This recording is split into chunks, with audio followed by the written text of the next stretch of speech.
All right, Shalom. Shalom. We're going to start off, as always, giving all praises, honor, and glory to Yahweh, Ba'ashem, Yahushai, Ba'ashem, Makakwadash. All right? Yahweh is the true name of the Heavenly Father, whom the world ignorantly calls God and Jehovah. Yahushai is the name of his only begotten Son, whom the world ignorantly knows as Jesus Christ. Double honors to our teachers, the apostles and elders of Great Millstone. Salutations, all right, to you sincere brothers, faithfully and diligently pushing this truth with fear and trembling through the spirit and power of Yahweh Ba'ashem Yahushai. We're the GMS Memphis Camp, all right, coming at you again with a lesson on the move, Lord willing to be edifying. I'm the brother Tazamak. Brother Zahab. Brother Karad. Okay, and we got a lesson, dealing with Christianity, how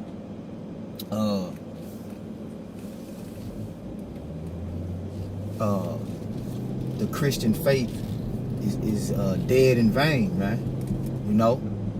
Because you have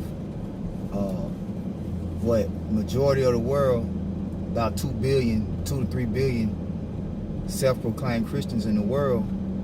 Okay, yet we still here in Babylon, all right, we still are suffering and mourning and catching all kind of hell. So how is it that many Christians are in the world proclaiming to have faith and love the Lord, but we still here, all right, and nothing has changed? All right, how is the very government that we're under has allowed homosexuals to run rapid, put GMOs in your food, genetically modified organisms, give you vaccines with genetically modified organisms, spray chemtrails all over the world? How is these individuals supposedly Christians, man? Which the word Christian, meaning the anointed, okay, the anointed ones, which the true Christians are the Lord's elect. So if these individuals were truly the Lord's elect, would they not be doing the work of the Lord's elect? So that's why we say that Christianity is a dead and vain faith. And we're going to get right into the precepts, Lord willing to be edifying. Okay? Can you go ahead with that? Get it, James. Baba Kusha. James, who got it? Whoever got it. Yeah, James 2 and verse 17.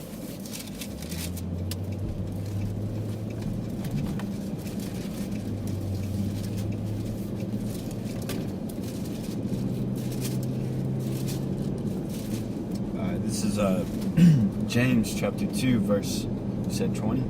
17. Oh, verse 17. James 2 and 17. Even so faith, if it hath not works, is dead being alone. Read it again and read a little bit louder for me. James 2 and 17. Even so faith, if it hath not works, is dead being alone. See? Faith, if it have not works, is dead being alone. Now what you get with Christians is they all say that they have faith. Okay, but when you check the Christian faith, okay, they'll tell you that the laws of the Lord is done away with. Well, the laws of the Lord is what we have to do to perform his will, okay, to show that we have faith. They don't keep any of the Lord's high holy days. They celebrate all these pagan days, but yet they say that they have faith, and they also tell you that they are already saved. But we know that and hold that not to be true according to the scriptures. Can you go ahead and keep reading, bro? It says, verse 18, yeah, man may say, thou hast faith, and I have works. Mm-hmm. Show me thy faith without thy works, and I will show thee my faith by my works. See? And it is impossible to have faith without works. See, when you do the true will of the Lord, it's because you have true faith. Go ahead.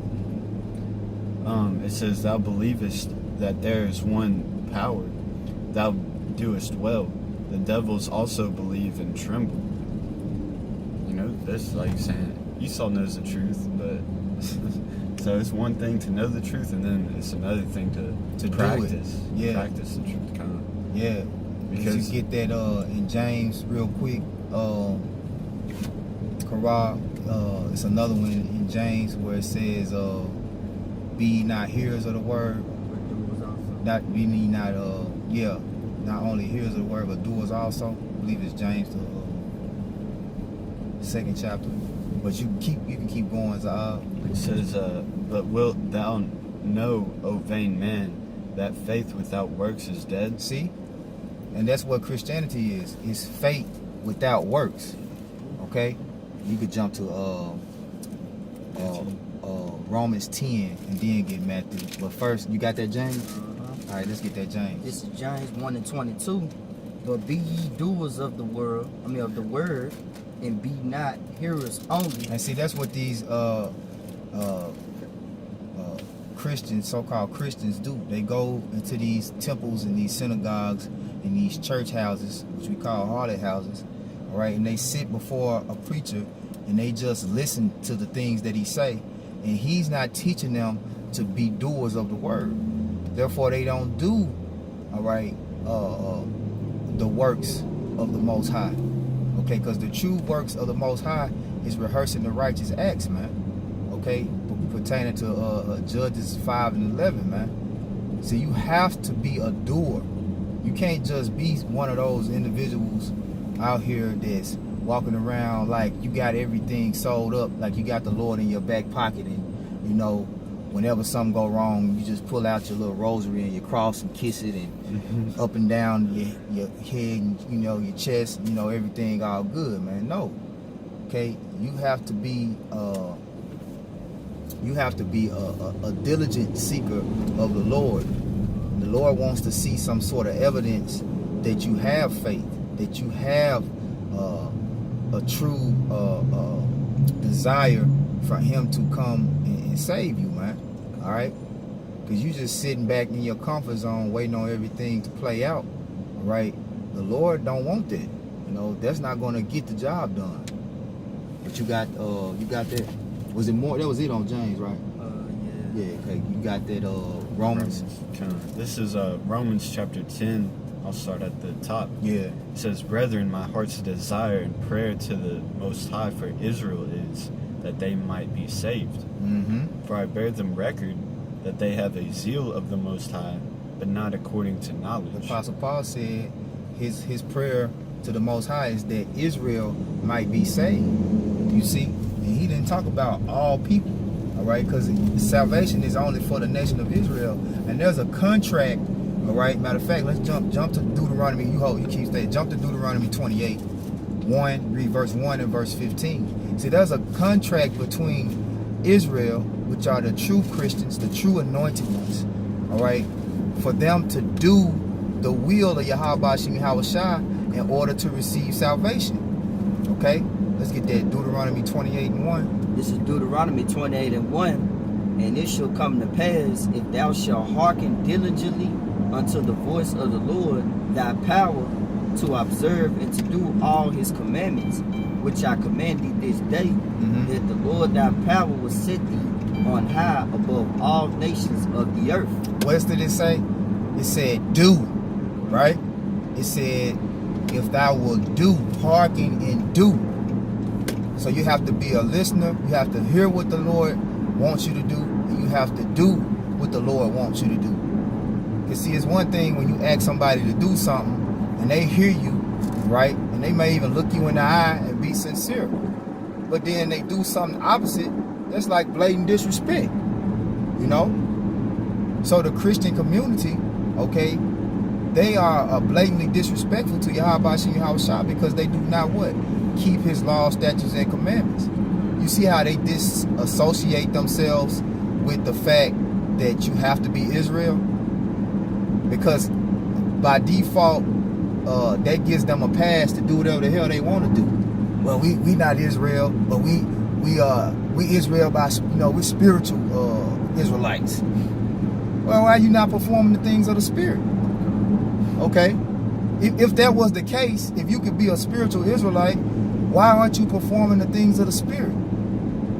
And on the contrary, jump to verse 15. This is Deuteronomy 28 and 15. But it shall come to pass, if thou wilt not hearken unto the voice of the Lord thy power, to observe to do all his commandments and his statutes, which I command thee this day, that all these curses shall come upon thee and overtake thee. And see, when you go into 2/3 of our people, majority of them religion is Christianity, man.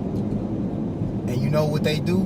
Verse 15, where you just read, they do not do the things that the Most High commanded them to do. And so therefore, they're not going to be saved on this side, man. Okay? You see, the 1/3, the elect, has come back and understood what their purpose is as Israelites. Okay? First, you have to come back to the knowledge that you are Israel. Okay? That you're not a Christian. That you're not a Muslim, Islam, Buddhist, Hindu, Rastafari. You see? You have to come back to your true power, man. That's how you get saved. That's what the Apostle Paul was praying, is that really his people would come back. That's why he was what? A minister unto the Gentiles. You see? Gentiles being those Israelites that were taking on and worshiping and going after the gods of the other nations and taking on their customs and their religions, man. You see? But the Lord gave us a better way, man. All right? The Lord gave us a better way for us to get to him through his only begotten son, Yahweh Shai. Where that we have faith in him, not only have faith in him, but go after the works that he done. See, he was the example. You know, he didn't just come and say, the Lord sent me to save you, and didn't do nothing. You know, got up every day and watched Judge Judy, and you know what I'm saying, and basically just was nonchalant. He did works that led up, okay, to him being crucified. You see, which that was the ultimate sacrifice. See, we have to do this until we are dead, man. That's why I say, he that endured to the end shall be saved. You know, strive unto the truth unto death. Strive for the truth unto death. So you are supposed to, with every ounce of energy and breath in you until you're dead, push this word, okay? And not only push this word, perform the word. You see, because you don't want to get out here caught preaching this word in vain and unworthily, man. You know, it's one thing. Okay, I'm gonna preach the word, but I'm still gonna eat pork. I'm still gonna smoke and commit adultery and do all this wickedness. Hey, you got a very sore destruction coming upon you if you're doing the Lord's work in that particular way, man. You know. But I know I've been ranting. Let's get back to the precepts, Salaki. Brother, you get Titus 1:16. You got Matthew 15. This is Matthew chapter 15, verse 8 and 9. This people draw nigh to me with their mouth and honor me with their lips, but their heart is far from me. But in vain they do worship me, teaching for doctrines the commandments of men. See, that's how Christians work, man. They have a said faith, okay? But your said faith is dead. It's vain, you know? And who taught them this? You have these pork chop pastors who were graduated from these Bible colleges, okay? And they ultimately go after the lust of their own. They go after the lust of their own flesh to fill their own bellies, okay? Because Christianity really is a big money scheme, you know. You got the most of the churches set up with this 501c3, you know, and these pastors have big offerings, and you know, which is it's in the law to do. The works to them is just paying. The works to them is paying money, you know, and that's you know, not what the Lord is looking for, you know. Now it is a law to pay your tithes, you know, The Lord don't need your money. See, the Lord want to see if you want to be a faithful steward unto Him. Because ultimately, the money is for the body. You see, the whole purpose of the tithing system is so that emergency fund. right. So when the church go through hardships and financial downfalls, that they're protected by the rest of the body. Right. You know. So like, and you never heard of churches coming through, and when you know all this unemployment going on due to the coronavirus. Yeah. You didn't hear about the churches, you know, Pouring that reaching money into- out to all the members that was unemployed. Yeah. You know. The churches should be handing out stimulus checks, That's so to right. speak. That's right. If you were a churchgoer and you paid your tithes, then you should be getting it back, you know, in times of crisis like this. That's right. But that's not happening. It's not happening. Yep. You keep going. Is it more on that Matthew 50? No, that was it. You can get the Titus. This is Titus chapter 1, verse 16. It says, they profess that they know God, but in works they deny Him. See, the Lord wants doers. The Lord wants workers. Let's say the labor is plenteous, but the workers are few. You see, can you imagine if the entire nation of Israel was doing this work? We'd been out of here, man. Okay, we'd been out of here. If the entire nation of Israel would turn and face the east and call on the names of the Lord, all right, it said that he would come get us in an instance, man. You know, but that's not the way that the Lord had it set up. See, He only had it set up where there's only going to be an elect. There's only going to be an elect number of men, women, and children that's going to call and come into this faith, man. Okay. 144,000 men, which is going to make up the house of David and the governing body.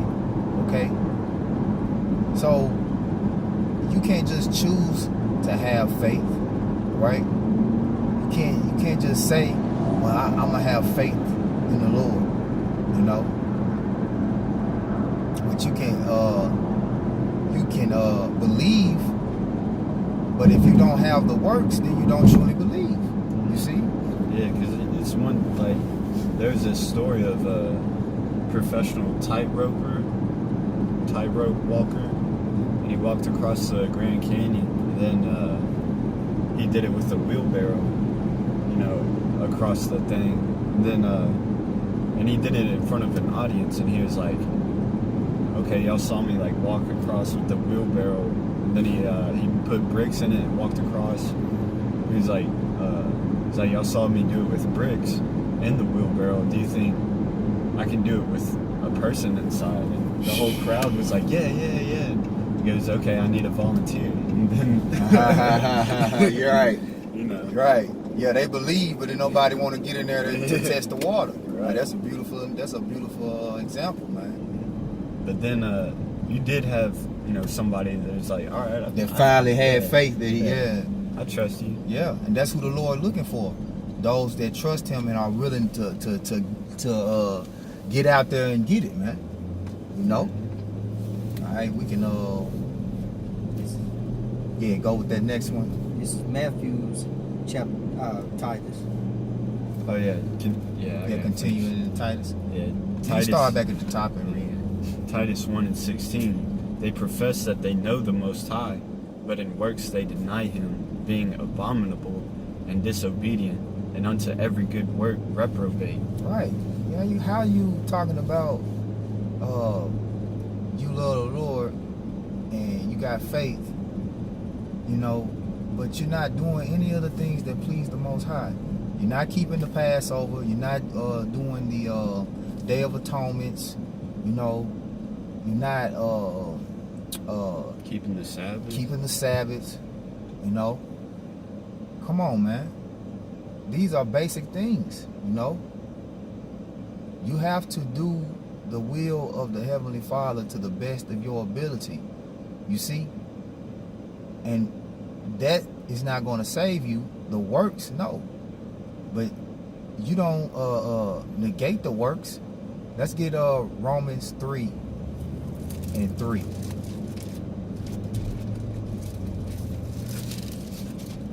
It's Romans 3:3. It says, "For what if some did not believe? Shall their unbelief make the faith of Yahweh without effect?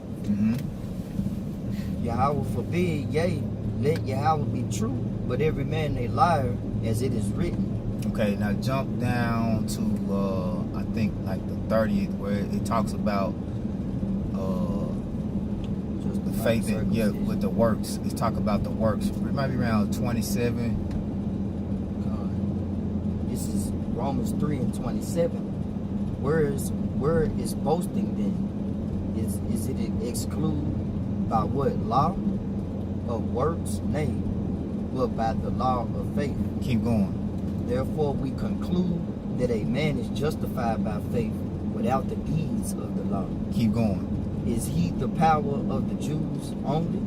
Is he only also of the Gentiles? Yes, of the Gentiles also, seeing it is one power which shall justify the circumcision by faith and uncircumcision through faith. Oh, we missed it. You might have had to start up where it talks about the law. Does it make the does faith make it a non-effect? It talks about the law. Start at 20, maybe 26, maybe in the up. Did you read it? Where was? Did you get already to 31 yet? Nah, I ain't making it to 31. Maybe 31. It said, "Do we then make void?" There we go. There we go. We'll start at 30. This is Romans chapter 3, starting at 30. "Seeing it is one power which shall justify the circumcision by faith." See, the circumcision is talking about those that come from the seed of Abraham, Isaac, and Jacob. Go ahead. "And the uncircumcision through faith. Do we then make void the law through faith? Yahweh forbid, yea, we establish the law." See? See? We establish mean we continue in the law, man. All right? We don't make the faith doesn't cancel out the yeah. Faith don't cancel the law. Come on, man. We can get back to Brother, you that get, Matthew. It's Matthew 7:21. This is Matthew chapter 7 said 21. Matthew chapter 7 verse 21, and it reads, "Not every one that saith unto me, Lord, Lord, shall enter into the kingdom of heaven, but he that doth the will of my Father which is in heaven." See? Not everyone that calls on the Lord shall enter into the kingdom of heaven. So when the day of judgment comes and the Lord comes to deliver and destroy, the only ones that's going to receive deliverance are those that did the will of Yahweh Shimi Hawashai. You know, everybody else is going to be left here to suffer, right, and be destroyed. You know? And you're going to have Jakes in that day. Some Jakes going to actually know the name. You're going to have some Jakes that knew the name the whole time but never used the names, all right? Never truly believed that those were the names, okay? And when they see that Jesus and Yahuwah and Yahasha and Yashaya and Ahaya and all those names not working, then they're going to try to call on the name of the Lord, but it's going to be in vain. And you're going to have individuals that knew the name of the Lord, but they did not the works. You know? They didn't perform the works. Okay. Income. Press Uconnect phone button to answer.